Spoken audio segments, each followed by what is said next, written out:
ये तो अभी थोड़ा सा चिंगारी है। मैं तो अडानी में काम करने वाले तमाम लोगों को कहना चाहता हूं कि शोषण से मुक्त होना चाहते हो, लोहा गर्म है, मारो हथौड़ा, फैसला अडानी वाले काम को सुन लो। पानी खौल रहा है पूरे क्षेत्र में, नौजवानों का गुस्सा उबल रहा है। जिस दिन हम हुसील बजाएंगे, अडानी का एक आदमी ना तो बाहर जाएगा, ना तो एक कोयला बाहर जाएगा। अडानी वाले काम को सुन लो। पानी खौल रहा है पूरे क्षेत्र में, नौजवानों का गुस्सा उबल रहा है। जिस दिन हम हुसील बजाएंगे, अडानी का एक आदमी ना तो बाहर जाएगा, ना तो एक कोयला बाहर जाएगा। दो चार गुंडे, दो चार दलाल हैं उनके। उन दलालों को मैं कहना चाहता हूं, कान खोल के सुन लो। पहले भी तुमने दलाली करके लोगों को बरगलाया, फिर दलाली करके अभी अडानी के पक्ष में खड़ा हो रहे हो। अडानी का तो पैर है, हाथ बाद में टूटेगा, उन दलालों का पहले पैर है।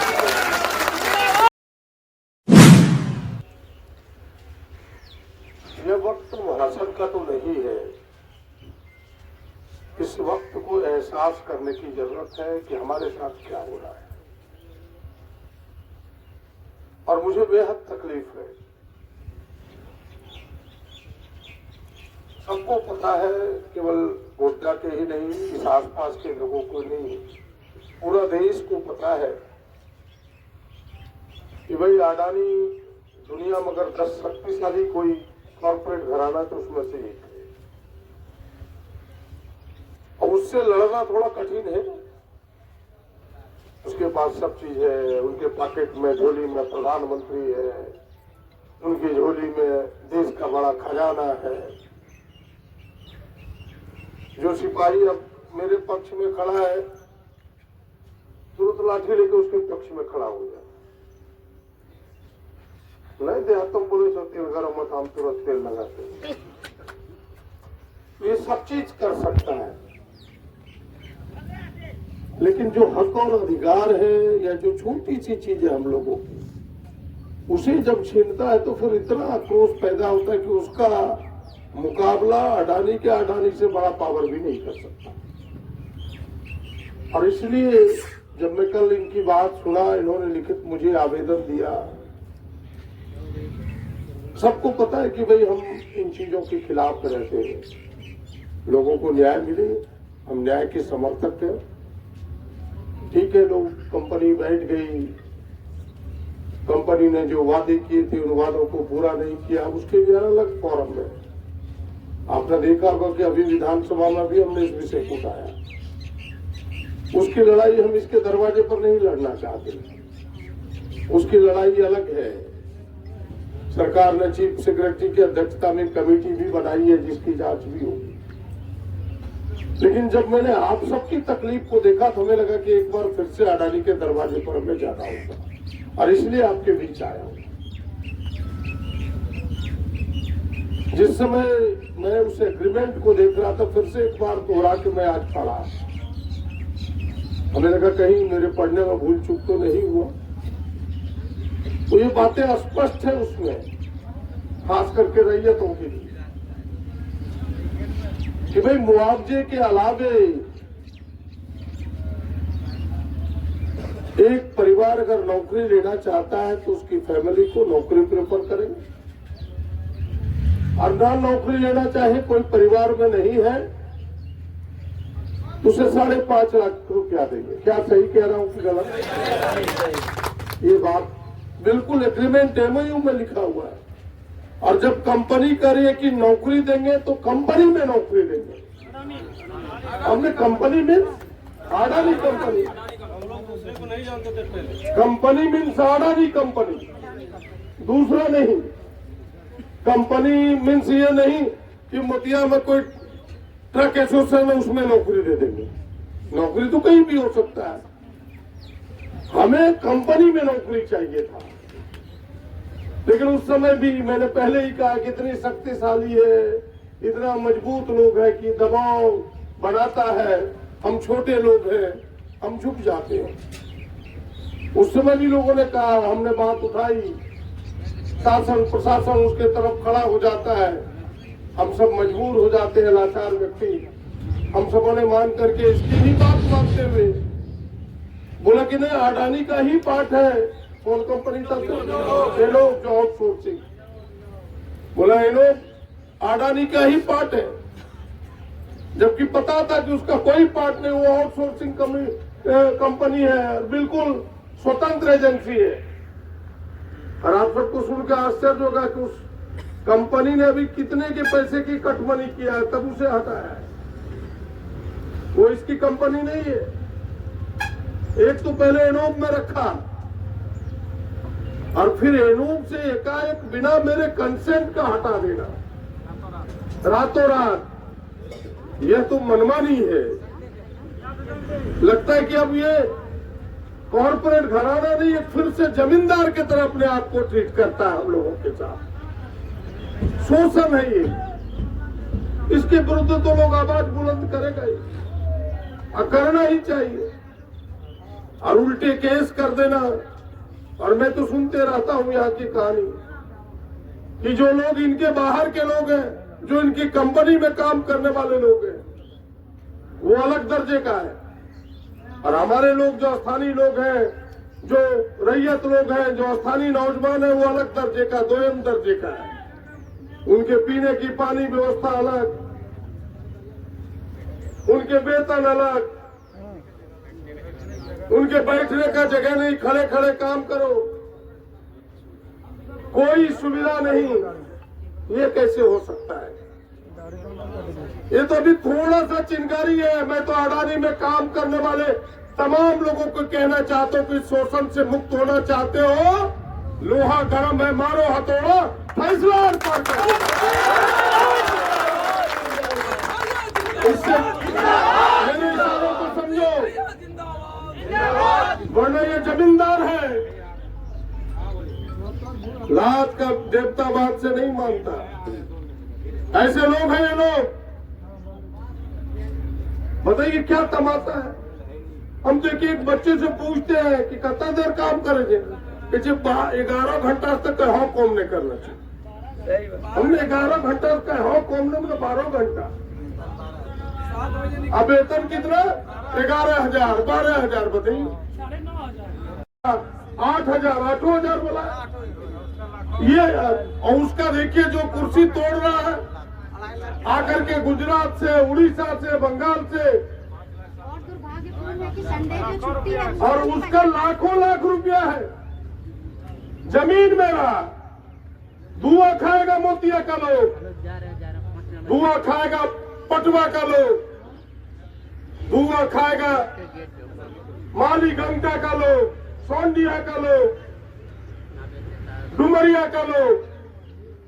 इस क्षेत्र के तमाम लोग, गरीब गुरुआ, अमीर, जो भी है, तमाम लोग धुआं खाएगा। सारी चीज हम सब सहन करेंगे, लेकिन बड़ी बड़ी नौकरी हमारे बच्चे को नहीं मिलेगा। और जरा उनसे पूछे उनकी डिग्री क्या है, वो भी तो सिंपल पास है, MBA कोई है, कोई बस यही सामान्य, कोई इंजीनियर है। यहाँ के इंजीनियर को वो दर्जा नहीं मिलेगा। ये शोषण है। इस शोषण के खिलाफ मैं बधाई देता हूं तमाम नौजवानों को जो, और इन बहनों को जो भूख हड़ताल पर बैठे हैं, कि आपने लड़ने की चिंगारी जलाई है। आज लेकर ये सेवा बनेगा और आप हिम्मत मत हारिए। पूरी सरकार आपके साथ है। मैं आज बात किया हूं मुख्यमंत्री आपसे, बोला हम न्याय दिलाएंगे। आज हमने उपायुक्त से भी बात की, भाई आपकी ड्यूटी बनती है कि आपके यहाँ शोषण होगा, मजदूरों का शोषण होगा, रैयतों का, क्योंकि यहाँ के स्थानीय सरकार तो डीसी ही हुआ करता है। डीसी ही हमारी जमीन लिया है, चाहे कोई डीसी रहे उस समय। जमीन लेने का अधिकार भूमि अधिग्रहण में उपायुक्त को ही है। डीसी ने भी सकारात्मक रूप दिखाया है कि नहीं, हम इस समस्या का समाधान करेंगे बातचीत के माध्यम से। जिस दिन हुसिल बजा देंगे, कोई ताकत नहीं है कितनों पैसे वाले हो जाओ। 50,000 लोग इकट्ठा होगा, कम से कम 50,000 गारंटी के साथ कह सकते हैं कि जब केवल हुसिल बजा देंगे तो कितना गुस्सा है इस कंपनी के प्रति। तो हमने कहा कि हम झगड़ना नहीं चाहते, हम भी बातचीत के माध्यम से इसका समाधान चाहते हैं कि कोई डायलॉग हो, कोई बातचीत हो आपस में, वरना ये लड़ाई छोटी मोटी नहीं है। और आज तो ये 80-90 लोग बैठे हैं केवल हुसिल बजाने की देरी है, लेकिन हम सावधान करने के लिए आ जाए। यह जो इन बच्चों को आपने हटाया है, इन्हें सौ सम्मान फिर से वापस करो। इन्हें दूसरी कंपनी में भेजना था, इनसे बात करते। इनसे लगता कि भाई ऐसे करते रहोगे फिर 6 महीने में बदल दोगे, इनका तो ब्रेक होगा सेवा। तुम बात करते कि क्या रास्ते हैं, इनसे सहमति लेते। कंसेंट तो जरूरी है, बिना कंसेंट का, बिना कुछ कहे हमारे बच्चों को आप बेदखल कर रहे हैं, तो बेदखल करना हुआ। ये रहता कि आप बेहतर सुविधा दे रहे हो, चलो भाई पहले तुम्हें 25 मिलता था, उस कंपनी में जा रहा है 30,000 हम दे रहे हैं, तो लगता कि चलो भाई बेहतर हमें दिया जा रहा है। लेकिन हमारी सेवा कंटिन्यू रहना चाहिए, सेवा नहीं ब्रेक होना चाहिए।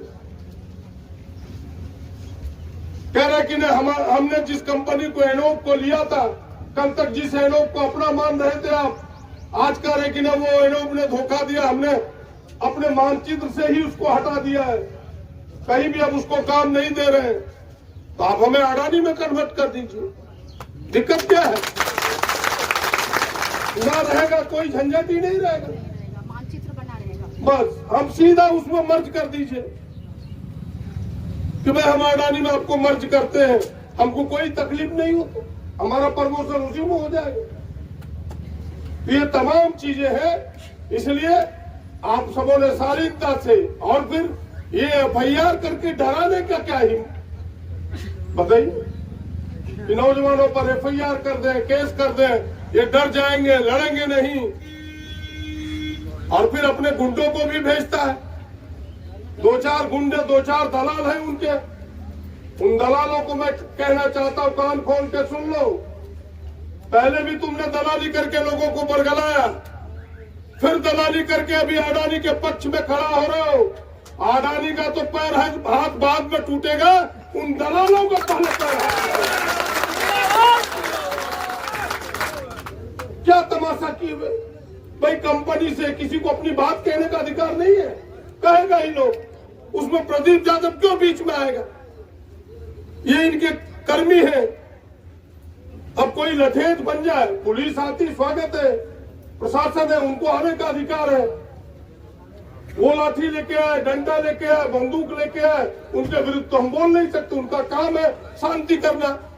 लेकिन कोई लठेज आए, ये कतई हम बर्दाश्त नहीं कर सकते। ये कभी ये कदम बेहतर कदम नहीं हो सकता। प्रशासन को भी मैं कहना चाहता हूं कि प्रशासन इसे देखे, किस प्रकार का लठेज का क्यों प्रवेश होता है, इस प्रकार के दलालों का क्यों प्रवेश होता है, जो रैयतों का हक छीने, नौजवानों का हक छीने, और बाद में कहे कि नहीं हमने आपकी लठेजी कर दी इसलिए 10 गाड़ी मेरा अधिक चलना चाहिए। तमाशा ही। ऐसे लोगों से बचिए आप सब, ऐसे लोगों से सावधान रहिए, और कंपनी को भी सावधान रहना चाहिए। हम तो बिल्कुल लोकतांत्रिक तरीके में विश्वास करने वाले लोग हैं, शांतिपूर्ण। इसीलिए लोगों ने पूछा कि कैसे लड़े, हमने कहा तुम्हें लड़ना ही है, तुम धरना पर बैठ जाओ।